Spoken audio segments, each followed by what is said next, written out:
Hello students, आज की इस वीडियो में हम एक सिंपल टू सेक्टर इकोनॉमी में सर्कुलर फ्लो को समझने की कोशिश करेंगे और देखेंगे कि सर्कुलर फ्लो के थ्रू नेशनल इनकम के कैलकुलेशन में हमें कैसे मदद मिलती है।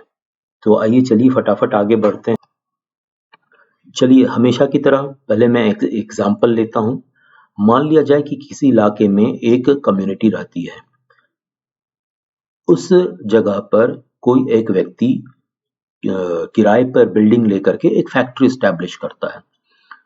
फैक्ट्री में मशीनरी लगाने के लिए वो कहीं से फिर लोन लेकर के पैसे उपलब्ध करता है और फिर उससे मशीनरी स्टैब्लिश करता है। फिर लोगों को, उसी कम्युनिटी से लोगों को एम्प्लॉय करके फैक्ट्री में प्रोडक्शन स्टार्ट होती है।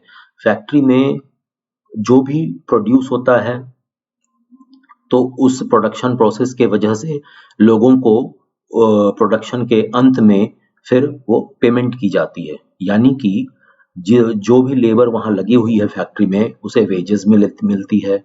जिससे उसने बिल्डिंग किराए पे ली है उसे वो रेंट मिलेगी। और जिसके थ्रू उसने लोन लिया है, पैसे का इंतजाम किया, उसके लिए उसने वो इंटरेस्ट का पेमेंट किया। तो ये जो फैक्टर पेमेंट्स होती है, यानी लेबर को वेजेस मिल रही है, लैंडलॉर्ड को रेंट मिल रहा है, लोन जिससे लिया है, जिसने कैपिटल उपलब्ध कराया उसे इंटरेस्ट मिल रही है। तो इस सब फैक्टर पेमेंट के मदद से वहां की कम्युनिटी में लोगों को एक परचेजिंग कैपेसिटी डेवलप होती है। उनके पास परचेज करने की कैपेसिटी हो जाती है क्योंकि उन्होंने वो पैसे अर्न किए फैक्ट्री के माध्यम से। अब उसी अर्न किए हुए पैसे से वो फैक्ट्री में प्रोड्यूस किए गए प्रोडक्ट्स का, गुड्स का वो कंजम्पशन करते हैं, कंज्यूम करते हैं।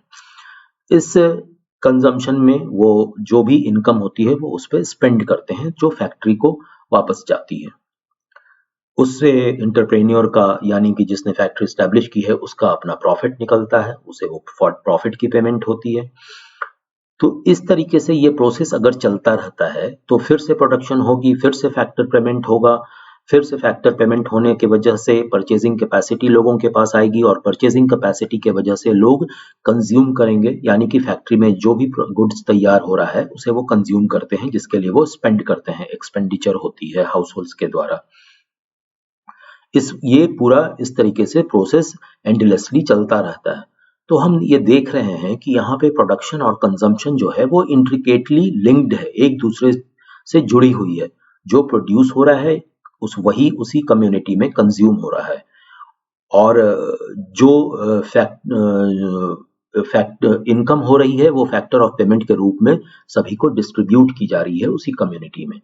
तो इस कम्युनिटी को अगर थोड़ा और बड़ा कर लें और ये एक्सपेक्ट करें कि ये एक इकोनॉमी है, तो इस इकोनॉमी में इस तरीके से इस प्रोडक्शन प्रोसेस के तहत जो भी प्रोडक्शन और कंजम्पशन जिस तरीके से लिंक्ड है, वो ये एक सर्कुलर फ्लो के रूप में चलता रहता है। तो अभी जो मैंने एग्जाम्पल आपको दिया, उसी एग्जाम्पल को एक ग्राफ के माध्यम से समझने की कोशिश करते हैं।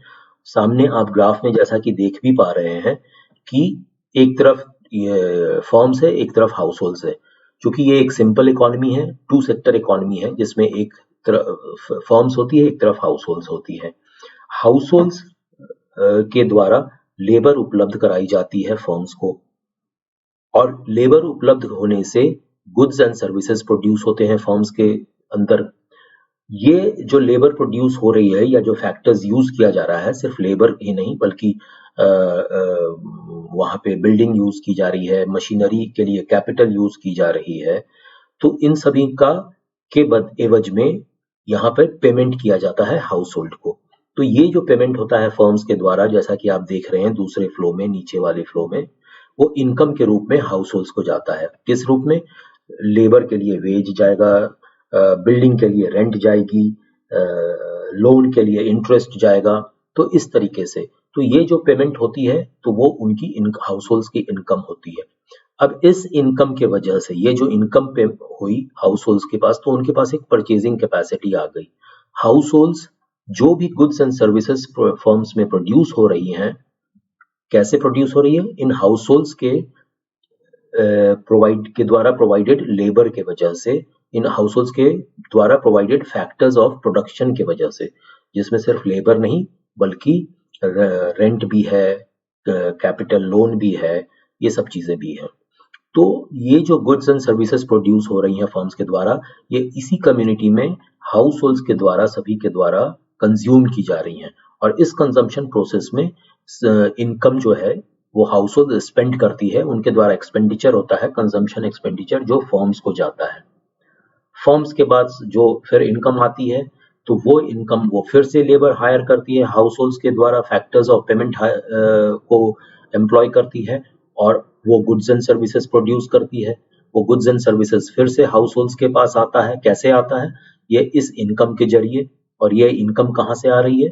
ये जो factor of payment production house holds के द्वारा उपलब्ध कराया गया है फर्म्स को, जिसके एवज में फर्म्स उन्हें ये इनकम प्रोवाइड करती है, मतलब जो पेमेंट होती है फैक्टर्स को यानी कि लेबर को वेज पेमेंट होती है, लोन के लिए इंटरेस्ट पे करते हैं, लैंड के लिए या बिल्डिंग के लिए रेंट पे करते हैं। तो ये जो फैक्टर्स को पेमेंट हो रही है, उस पेमेंट के वजह से जो इनकम जनरेट हो रही है, वो उस इनकम के वजह से जो परचेजिंग पावर आया, वो गुड्स एंड सर्विसेज को कंज्यूम करने के लिए हाउसहोल्ड स्पेंड करती है फर्म्स पे।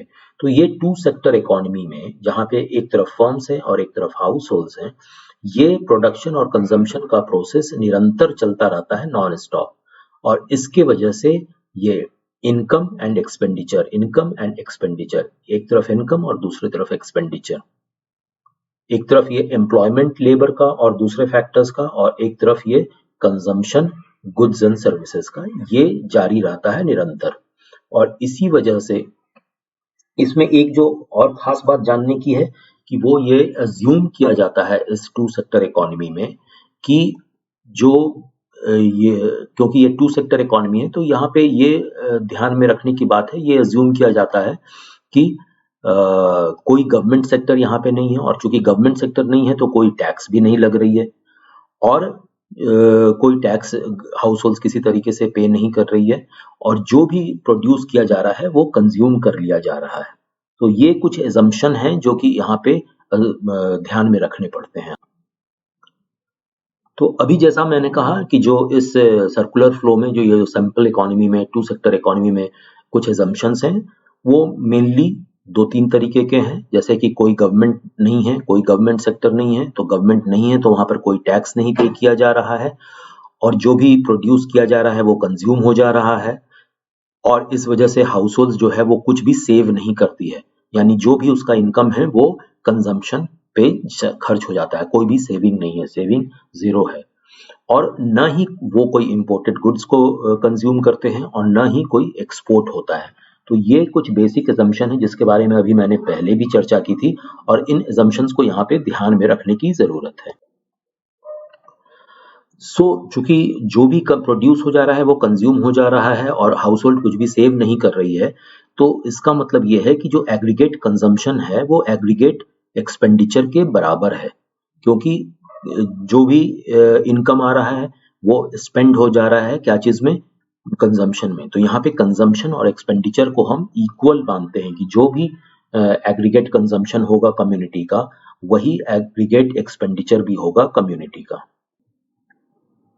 तो इस तरीके से अगर ये मान लिया जाए कि ये कम्युनिटी को थोड़ा हम और इनलार्ज करते हैं और बड़ा करके उसे एक इकोनॉमी, एक पूरी फुल इकोनॉमी कंसीडर कर लें, तो उस पूरी इकोनॉमी में ये अगर टू सेक्टर इकोनॉमी है, यानी कि सिर्फ फर्म्स और हाउस होल्ड्स काम कर रहे हैं, तो वो उसी तरीके से ये circular flow of income, circular flow ये चलता रहेगा निरंतर पूरे इकोनॉमी के लेवल पे, और उस इकोनॉमी में एग्रीगेट कंजम्पशन जो है वो एग्रीगेट एक्सपेंडिचर के बराबर में होगी, और ये सारे एजम्पशंस फिर उस इकोनॉमी के लिए काम करेंगे। तो इस सिंपल इकोनॉमी में, टू सेक्टर सिंपल इकोनॉमी में,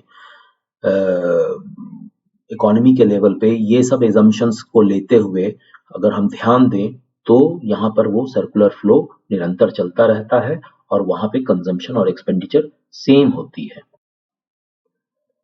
अभी मैंने जैसे एक पूरे इकोनॉमी की बात की, तो उस पे अगर हम इकोनॉमी एज अ होल हम नजर डालें, तो आप देखेंगे कि इसे हम दो पार्ट में देख सकते हैं।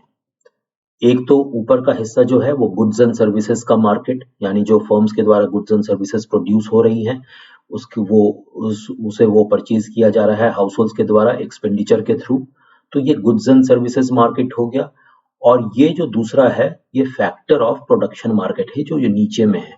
ये फैक्टर ऑफ प्रोडक्शन यहाँ पर है, लेबर के साथ साथ रेंट है, वेजेस है, इंटरेस्ट है ना। तो ये फैक्टर ऑफ प्रोडक्शन का मार्केट है। फैक्टर ऑफ प्रोडक्शन जो उपलब्ध कराते हैं तो उसके बदले में उन्हें इनकम यहाँ पे उपलब्ध होती है। तो इस तरीके से ये दो हिस्से हो जाते हैं और इस हिस्से के थ्रू, इन्हीं के थ्रू जो है हम कैलकुलेट कर सकते हैं अपना कि नेशनल इनकम उस सिंपल इकोनॉमी का क्या होगा। इसी सर्कुलर फ्लो के बेसिस पे हम नेशनल इनकम भी कैलकुलेट कर सकते हैं। कैसे, आइए देखते हैं। ये दो तीन तरीके से अगर आप देखेंगे, जैसा कि ग्राफ में यहाँ दिख रहा है, इसके तीन तरीके से हम कैलकुलेट कर सकते हैं नेशनल इनकम। एक तो तरीका है कि अगर हम इस इनकम के लाइन पे टोटल इनकम जो जनरेट हो रही है, कैसे जनरेट हो रही है, फैक्टर ऑफ प्रोडक्शन को पेमेंट के मार्फत से। तो जो फैक्टर ऑफ प्रोडक्शन एम्प्लॉय हो रही है प्रोडक्शन प्रोसेस में, तो जो उन्हें पेमेंट हो रही है यानी कि जो उनका इनकम है, उस टोटल इनकम को अगर हम जोड़ लें तो ये एक हमें नेशनल इनकम को डिनोट करेगा। तो ये नेशनल इनकम का कैलकुलेशन हमें प्रोवाइड करेगा। ये इससे हम उस पूरे इकोनॉमी, सिंपल इकोनॉमी के, टू सेक्टर सिंपल इकोनॉमी के नेशनल इनकम को कैलकुलेट कर सकते हैं। और ये मेथड, चूंकि इनकम के द्वारा इसे कैलकुलेट किया जा रहा है, इसलिए हम इसे इनकम मेथड कहते हैं। दूसरा एक तरीका हो सकता है एक्सपेंडिचर के द्वारा, यानी हाउस होल्ड्स चूंकि पूरा का पूरा इनकम स्पेंड कर दे रही है गुड्स एंड सर्विसेज पे, जो गुड्स एंड सर्विसेज फर्म्स में प्रोड्यूस हो रहे हैं, तो वो चूंकि सारा का सारा इनकम एक्सपेंड कर रही है यहाँ पे, तो वो दूसरा एक मेथड होता है, यानी एक्सपेंडिचर के रूट से। यानी अगर हम टोटल एक्सपेंडिचर को कैलकुलेट कर लें तो वो हमें नेशनल इनकम की जानकारी देगा, क्योंकि जितना भी इनकम है वो इनकम कंजम्पशन के लिए स्पेंड किया जा रहा है, एक्सपेंड किया जा रहा है। तो वो एक्सपेंडिचर मेथड के थ्रू हम यहाँ पे नेशनल इनकम को कैलकुलेट कर सकते हैं। एक जो तीसरा और अंतिम तरीका है वो है प्रोडक्ट मेथड, उसे हम कहते हैं। यानी किसी भी फर्म्स के द्वारा जितनी भी गुड्स एंड सर्विसेज प्रोड्यूस हो रही हैं उसका कंजम्पशन हो रहा है। तो अगर पूरे इकोनॉमी में जितने भी फर्म्स हैं वो जितने भी गुड्स एंड सर्विसेज प्रोड्यूस कर रहे हैं, अगर हम उसकी टोटल वैल्यू को ऐड कर लें, एग्रीगेट कर लें, तो इससे जो हमें जानकारी मिलेगी वो हमें प्रोडक्ट मेथड के थ्रू हमें वो नेशनल इनकम की जानकारी देगा। यानी जितना भी गुड्स एंड सर्विसेज प्रोड्यूस किया उसकी इकोनॉमी ने उसकी अगर हमने टोटल कर लिया, तो वो जो टोटल वैल्यू है गुड्स एंड सर्विसेज का जो कि प्रोड्यूस किया जा रहा है डिफरेंट फर्म्स में इकोनॉमी के अंदर, वो उसे जोड़ देने से हमें प्रोडक्ट मेथड के द्वारा नेशनल इनकम की जानकारी मिलती है। तो ये तीन तरीके से अलग अलग हम इस सर्कुलर फ्लो के वजह से, ये पूरा सर्कुलर फ्लो हमें तीन तरीके से नेशनल इनकम को कैलकुलेट करने में मदद करता है। एक तरीका हो गया एक्सपेंडिचर मेथड, एक्सपेंडिचर के द्वारा टोटल एक्सपेंडिचर जो हो रहा है इकोनॉमी में उसे हम कैलकुलेट कर लें, उसे एग्रीगेट कर लें, उसका एग्रीगेट ले लें, तो हमें एक्सपेंडिचर के मेथड के माध्यम से वो नेशनल इनकम की जानकारी मिलती है। या फिर हम जितना भी प्रोड्यूस हो रहा है इकोनॉमी में उन सारे गुड्स एंड सर्विसेज की पूरी मॉनेटरी वैल्यू ले लें, तो वो प्रोडक्ट मेथड के द्वारा हमें नेशनल इनकम की जानकारी मिलेगी। या तीसरा मेथड है इनकम के द्वारा, यानी फैक्टर ऑफ प्रोडक्शन को जो भी पेमेंट की जा रही है, उनकी जो भी इनकम हो रही है, अगर हम उसे टोटल कर लें, उसे जोड़ लें, तो इनकम के माध्यम से वो हमें पूरी नेशनल इनकम की जानकारी मिलेगी उस इकोनॉमी में।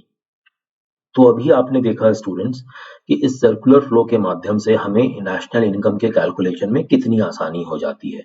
अब आगे के दूसरे वीडियो में हम अलग अलग इन तीनों मेथड्स के द्वारा नेशनल इनकम को कैसे कैलकुलेट किया जाता है उसे जानेंगे।